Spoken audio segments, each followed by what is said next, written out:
Welcome back to the Real Arsenal Deal podcast. Rav here, as always, your host. How is everyone today, wherever you are in the world? Thank you for being here. Thank you for tuning back in. Might be wondering, why am I recording again so soon after yesterday's post-match reaction podcast after the 3-0 win against Slavia Prague? Well, there's a few reasons. One, I had the time. I've got a pretty clear afternoon today, and I wanted to have another recording session because we've got a huge game this weekend away to Sunderland, rounding off a big week with three consecutive away matches in a row. So hopefully we can get the job done as well, because that would put us in a magnificent position. Well, we already are. Arsenal are already in a tremendous position as it is, but to cap things off heading into this next international break with another win would be monumental.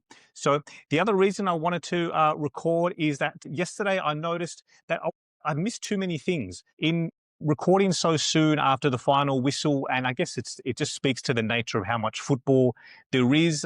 It seems like I'm recording every couple of days, quick smart post match, and I just forget things, unfortunately, and I think to myself later on in the day, damn, I forgot to mention that, or I noticed this but didn't say it. So what I'm going to do, and don't worry for audio listeners, I'll read it out to you. But I'm gonna put it up on screen now. I've got a structure and outline to this podcast. I've got 5 main talking points, which are how good this is currently to be an Arsenal fan right now. I'm then going to talk about the impact of our injuries, especially our cluster injuries in the forward department. I'm then going to have a chat about a preview for Sunderland, the aforementioned Sunderland match this weekend. I wanted to devote a couple of minutes to Granit Xhaka as well, who's just a magnificent footballer, and I feel he deserves his own little special mention here. And then lastly, to round out this recording, I'll have a crack at a predicted lineup, taking into account what I think Arteta would do given all the amount of injuries that we're currently experiencing. So let's just get straight into it. I want to start with, there's just a buzz around Arsenal at the moment. You're probably feeling it too, just as I am. I'm all the way over here in Melbourne, Australia, and there's just a spring in my step. Every single Arsenal fan I talk to, I'm noticing so much more. Even just walking down the street to the local supermarket, I'm noticing more and more Arsenal shirts and hoodies being worn. I mean, just the other day, a wonderful gentleman, Tom, I hope he's listening to this, who I purchased some Lego from. He saw my Arsenal shirt, and we spent 2 minutes talking about the Lego set. We spent 20 minutes talking about Arsenal. It's just that type of feeling at the moment. We've got such an energy, a vibe around us, and there's an entire fan base just waiting for success. We've come a long way in the last 2-3 years, right? And under Arteta, well, if you ever want to go back 5 or 6 years since he took over, I never thought it would be. I never thought it would be like this. Some of the stats that have been rattled around, it takes me a time to process as well some of the statistics that have been put forward. I already mentioned yesterday that the 8 consecutive clean sheets is the first time the club has achieved this since 1903, which is wild. This is including injury time, by the way. We've had over 14 hours since we last conceded a goal, 8 consecutive clean sheets. We've got 10 wins overall in a row. We're top of the league, of course, which we all know. We're joint top of the Champions League table, I believe, with Bayern Munich. I haven't checked based on today's results. I haven't checked if that's changed or not, but we're undefeated. We're 4 from 4 in the Champions League, 12 points out of 12 in a phenomenal position, a very healthy goal difference as well. Haven't conceded a goal in Europe either. It's mind-blowing. I found myself yesterday as the match was about to close out against Slavia Prague, and there was that very late deflected shot that I think was in the closing 15 or 20 seconds. I think Gabriel, basically he blocked, but because the ball was looped over and Reyes caught it, I think it counts as a shot on target. I actually got annoyed. I can't believe that. I got annoyed. Such as the standards now, I was like, oh, damn, that will register as a shot on target, because it will. It's a very straightforward save, and it didn't trouble Raya at all. However, it counts. It counts as a shot on target, and there we go. It's a minor blemish to this otherwise phenomenal defensive run that Arsenal are on. And I know it's not going to last. I mean, it can't. If it does, I'd be absolutely thrilled, of course. I would welcome that with both arms. At some point, something's going to give, though. It just takes one crazy match where it's just back to front. Maybe it's a North London derby or something like that, which is on the horizon, and we concede a couple of goals, but take nothing for granted, take nothing away from how good this is. Arsenal have such and energy at the moment, and unrelenting energy about them. I really, really believe, as much as I keep saying on here, there's so much time to go and so many more steps. I really, really believe that we're dreaming big this season, and we've got the squad now to really mount multiple challenges on multiple fronts, especially towards the back end of next season in the Champions League and the Premier League. I mean, that's the aim. Whether we achieve it or not, it remains to be seen. But everything that I'm seeing from the club, and every time you hear the players talk, that's the message that's being transmitted, is how focused they are, how much they want this. And no one wants this more than Arteta. You can see his almost obsessive nature to this. Like, he wants to unlock every tiny little fine margin, anything that can help add a couple of extra points at the end of the table, at the end of the season. That's what he's looking for. I think that focus, that unrelenting desire, it comes from him, and it's just seeped through the entire squad, the entire club. I'm very, very, very pleased with the trajectory that we're on. And like I said last time as well, and some of you reached out and you really appreciated this analogy, it's like a Lego set that we're building at the moment. And if I'm looking at the box, if I'm looking at the picture on the instruction booklet, step by step, brick by brick, what we are building, it looks like a Premier League trophy to me. Hopefully we get there. So that's just to round off the first point about, if you're feeling a buzz around it now too, please reach out. Please let me know. How are you feeling wherever you are in the world? I read every single word. I love hearing your stories. I think there's a fantastic vibe at the moment with Arsenal, and long may it continue. So the next topic I wanted to talk about is the impact of these injuries, and it's just it'll tie in later to my chat around a predicted lineup. But we've got an issue with our forward group at the moment, and I know there's only one match to go before the international break, and we're all hoping that some of them will be able to re-emerge, especially that North London derby. That week is massive for Arsenal because we've got Bayern Munich midweek, who in red-hot form themselves, wedged in between it's Tottenham at home first, Bayern Munich at home, and then it's Chelsea away the following weekend. That's massive for the club. And I guess the messaging that's emerging is that Madueke and Havertz are quite likely going to be in the framework for that. Like, whether it happens or not, I don't know. Does it mean that they're ready to start or what, or feature off the bench? We don't know. But just having the boost of those players back in and around the squad would be massive. I'm not sure on Odegaard if he's going to be in that sort of similar time frame, but it's been mooted as well. End of November is, I guess, the anticipated return date for him. Victor Gyökeres, don't know the extent of it, but I read that he too is targeting that week to return back to the club. Already that's 4 attackers. Unsure on Martinelli. I must say, with this one, I'm a little bit worried by the silence on it.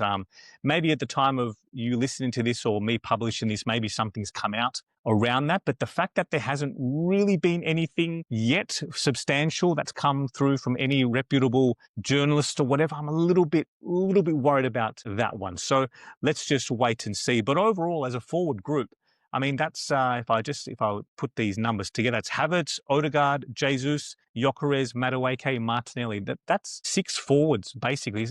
6 attacking / forward players in that final third of the pitch. That's massive. As much as we have invested and we needed to invest to avoid our seasons being derailed by cluster injuries, that still has an impact. That hurts. It spreads the load onto others then. So Saka, of course, is essentially needing to play a lot more when he himself was just battling an illness just a week or two ago. Yes, we've got fantastic young players emerging, the likes of Waneri, Dowman, Harriman and Nuss, who's had a fantastic week. He's featured twice in the first team, which is amazing for him. However, there's only so far that you can get if you've got that many key senior players out at the same time. So the hope from an Arsenal point of view is that we, of course, it goes without saying that we don't have any more injuries in that area, especially on the international break. That always sends a few shivers through the Arsenal fan base when a host of players go away for international duty. I myself, one of the first things I check, I don't really follow any of the countries, of course,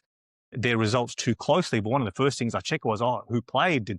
Trossard play? Did he play the 90? Did he come off? Or did Rice start for England? Did Saka start? And did they play the 90 minutes? And that's where my eyes tend to gravitate to. And when I see that they haven't played a match or they've been subbed off in the second half, I'm pleased. I'm relieved. It's one of those things that maybe just over the years, the Arsenal injury trauma has probably really got to many of us, including myself. So you just hope that we can get through this period with no more injuries. Touch wood. Thankfully, the last few international breaks have been pretty kind on that front compared to prior years. So I'm hoping that trend continues.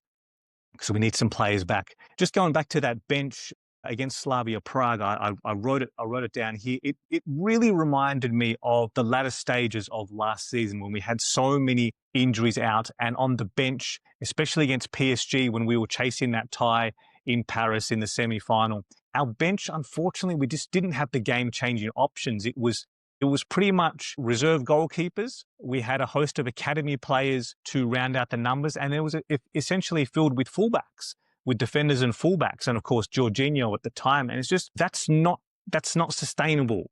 That's not going to give you what you need if we're trying to mount the type of sustained challenge on multiple fronts that we are trying to do. And looking at the bench yesterday, it just had a similar feel to it. Kepa was injured. That's gone a little bit under the radar. I'm not sure of the severity. But if something happened to Raya, then we were in the territory of Setford, I think is, the nominal number 3 goalkeeper. There was also Rojas, the young academy goalkeeper on the bench. So we had 2 goalkeepers on the bench. We had Sego Jr., and Harry Menounos as well, Dowman. We had a host of youngsters on there, and then there was so many defenders. There was everyone from Lewis Skelly to White to Mosquera. So it was just a bit reminiscent of latter stages of last season. Now, whilst that became a pattern that sort of lasted for a few months last season, I'm hoping that this will just correct itself in due course. That, as I've mentioned many, many times, that we need some players back, and hopefully over the next few weeks they can rest and recuperate and get right back out there into first team action, because boy, we're absolutely going to need it. Okay, so on to the next topic in my rundown, which is really helping me, by the way. It's giving me a bit of structure, and it saves me from going on too many tangents, which I'm sure does your head in sometimes, right? The way I bang on about things. My wife can attest to that, by the way. Sunderland preview. So as I mentioned before, that this would be enormous if we can round out this little period going into the international break with another 3 points at Sunderland. It would be absolutely enormous. They're in fantastic shape at the moment. They're having an excellent return to the Premier League, led by that man, Granit Xhaka, who I'll come to in a moment. But with this weekend, with Liverpool playing City, you know one of them is going to drop points. I've heard some varying scenarios from Arsenal fans in terms of like what result suits us the best. I genuinely believe that a draw would be just fine. If City won, I think out of the 3 scenarios, I think that would be the worst of them, especially because it's at Anfield. That guy up front, by the way, that robot Haaland, he's a machine. He is an unrelenting, remorseless goal-scoring machine. The Simpsons reference there, for those of you who picked it up. He is unbelievable at the moment. He's the one that I think essentially off his boot, he can win Manchester City matches. He can win them major trophies. Some of the goals that he scores, even though you kind of know what he's going to do, you can't stop him.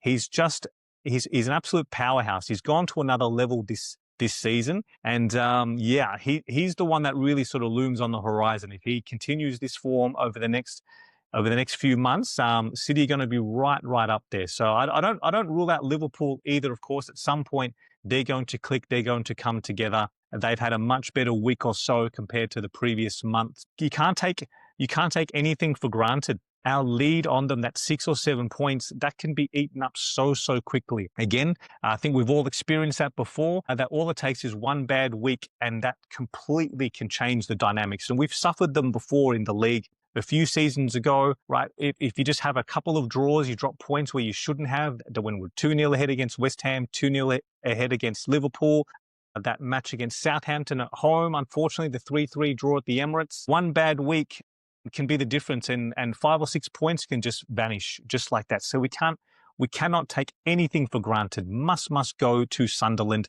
with the aim and the intention of getting the 3 points done. And I'm sure that's absolutely the mentality of the club.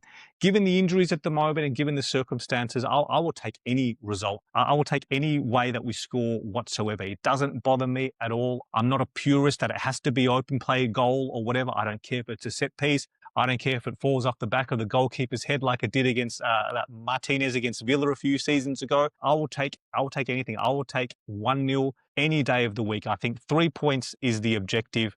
And if we round off this week, having gone away to Burnley last week, away to Prague midweek, come away with 3 wins out of 3, it would put us in a phenomenal position, especially with Liverpool and Manchester City playing each other. So to extend our lead in some shape or form at the top, going into the next international break, it'll be outstanding. It'll round off just a brilliant little phase of Arsenal's season that we can continue to build from. And I'm sure that we will. But right here, right now, this Sunderland match looms very, very large on the horizon, and they're going to be up for it. I mentioned in yesterday's recording, and I didn't do a great job in explaining the points, so hopefully this will make a bit more sense. I think Arsenal are so well revered now and so well renowned, even despite the obvious, we haven't won anything yet. And I say yet because I believe this will be the season, but just bear with me. I think Arsenal are such a ticket in town now that people sit up and take notice when Arsenal are coming.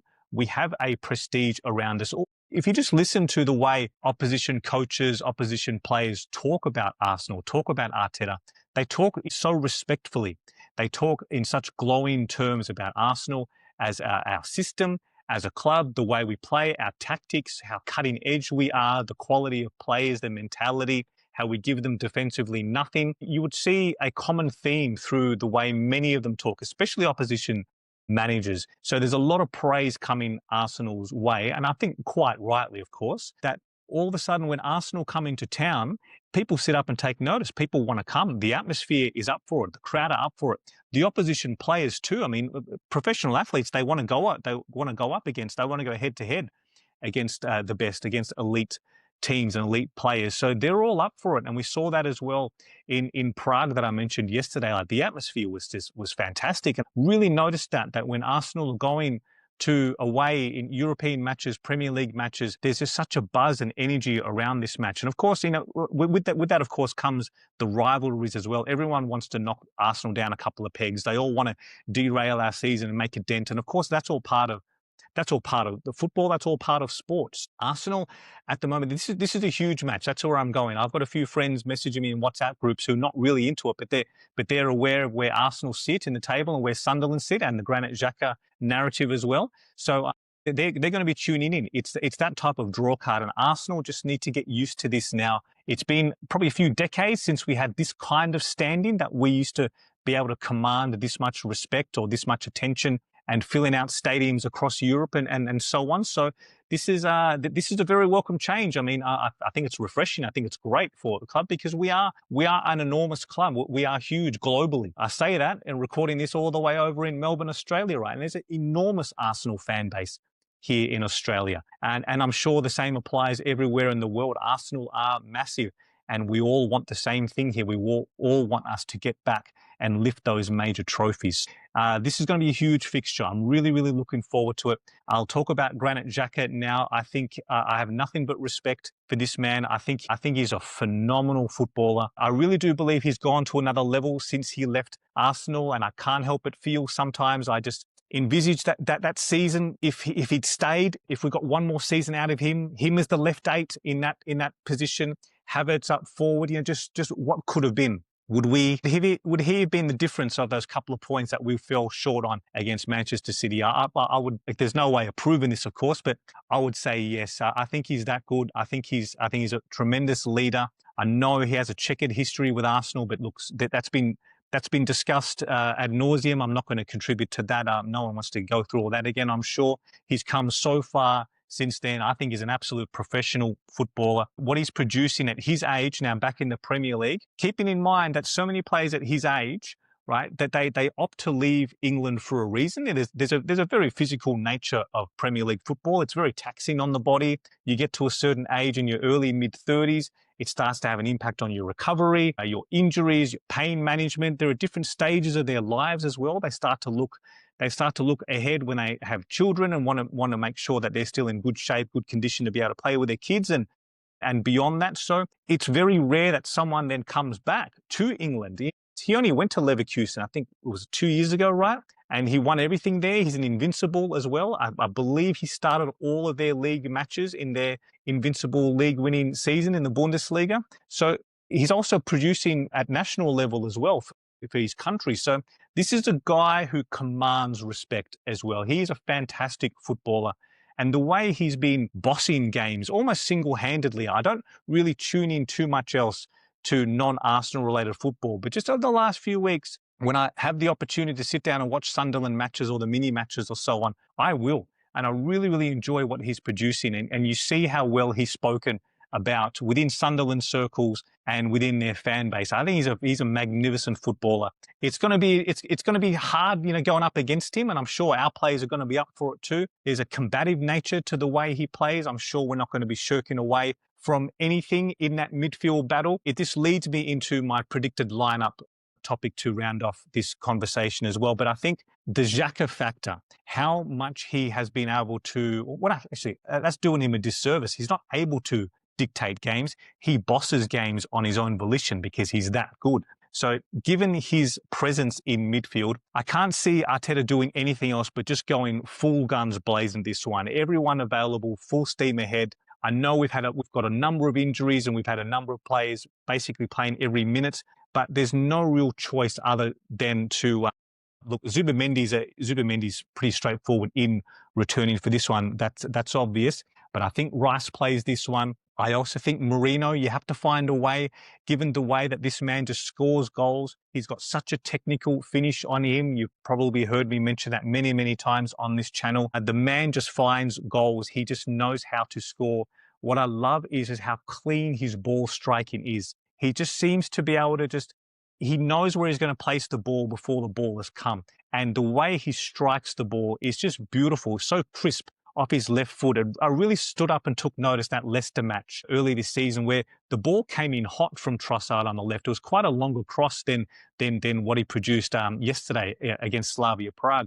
But it was quite a long cutback. And Merino just on the half volley just tucked it in. He just made it look so simple, so straightforward. Again, yesterday against Slavia Prague, this one was on a volley, but just struck so crisply, bang, into the back of the net. Goal, you out. Did the same thing against Real Madrid, scoring our third after Rice's 2 free kicks. He just struck that ball so crisply, and Courtois had no chance. As tall and big as he is, with outstretched arms, Merino just had the beautiful curve on it. And that was 3-0, game over. This is a man who knows where he's going to place the ball and does it beautifully. That header against Newcastle, by the way, he meant that. He knew exactly what he was doing. I sung his praises at the time, and it deserves another mention. That is a magnificent header. That's the type of header that I used to see the likes of Alan Shearer do. I've been watching Premier League football since the 90s, and I grew up watching. I saw that type of goal so many times. Shearer just had this knack of, when the cross came in, he just knew his position. He knew where the goalkeeper was. He knew where the goal was. He would pick a spot high or low in the corner, and he would just nail it with his head. Marino's done the same thing. Look, I'm not comparing him as a striker to Alan Shearer, of course. I think I'm not doing that. I'm just referencing that there's an innate knack. When someone can finish, it's just a trait that you have, and you find a way to get them on the pitch. And I think that's what Arteta is doing. It's not ideal that Gyökeres is now injured on top of Havertz and Jesus and Martinelli, and of course, and all the forward injuries I've mentioned before. It's not ideal at all. I think going into this season, I don't think anyone really envisaged that we're going to be back into Merino at centre forward territory so soon in the season too. But given the circumstances, he's performing so well. And I know it's a very different way or shape that we play. He's not that traditional number 9, but the guy's just an utmost professional. He just, whatever the team needs, whatever Arteta needs, he'll just go out there and do it. So I think he plays this match as well. So I guess I'll start. This is my predicted lineup again. I guess I'll start from the back. So Raya, Timber, Saliba, Gabriel, Calafiori back in for this one. Zubimendi and Rice in midfield, as I mentioned. I think Merino plays ahead of them in that sort of floating 10/Odegaard role, or supporting, I guess, as a second striker, supporting the striker who I think should be Trossard. I think it's time to try Trossard. as the centre forward. And in times gone past where Havertz and Trossard have been in those sort of nominal positions, we almost play a quasi 4-4-2 style shape, and it's the two of them almost interchange with each other, and we've had some success doing that. And I wonder if we're going to revisit something of that nature. And I would play Eza on the left and Saka on the right for this one. That's just my take on it. I'm not sure whether Arteta would do it. I get the sense that he would perhaps more so. It seems that he prefers playing Trossard on the left, given the volume of football Trossard's been playing there so far. And maybe in that case, he'll put Marino at centre forward and Eza in midfield. But I think that's the lineup we will see. A lot of it is out of necessity too, because if I just scroll down my notes, if we had those 11 players starting the match in terms of bench options or attacking options, it's essentially Nwaneri as the only the only senior attacking option. And it sounds pretty silly because Nwaneri himself is still so young and is only 18, but such is his standing at the moment that he is a senior member of the first team. And aside from him, then you've got Harriman Anus and Dowman, of course. There's Sago Jr., who I'm not sure would actually feature on the pitch. I believe, with all due respect to him, I believe he's more so there to sort of fill out the bench. Other than that, we have got a host of defensive options: Hincapié, Lewis Skelly, White, Mosquera, and Norgard as a midfielder. So we are kind of down to, well, it's not quite bare bones, of course. It's not as bad as it once was. However, we're fast getting into that territory where we can't really afford any more injuries, especially in that area of the pitch. Those 11 players I named are more than capable of getting the job done. There's quality all throughout, despite all the injuries. And I'm very, very confident that we're going to go out there and still get the job done. So there we go. That was my attempt at a predicted lineup. Let's see how right or wrong I am when the team sheet is announced. Well, by the time I see it, it'll be 4:25 a.m. Sunday morning. I tend to try and maximize as much sleep as I can every minute and make sure that I'm in there right before the actual kickoff. So I'll be back on again soon after to record some post-match thoughts. But thank you so much for listening. I hope this was a better recording, easier to follow than my last few. If you are new to the channel, if you could please like and subscribe, that would really help boost my visibility. Thank you so much. And please follow me on your audio platforms. Leave me a review on Apple or Spotify. I leave every word. That would also tremendously help me. But until then, thank you so much for listening. As always, I hope you are enjoying this little period of Arsenal as much as I am. I will talk to you again soon. Until then, look after yourselves, check in with your loved ones, and come on, Arsenal.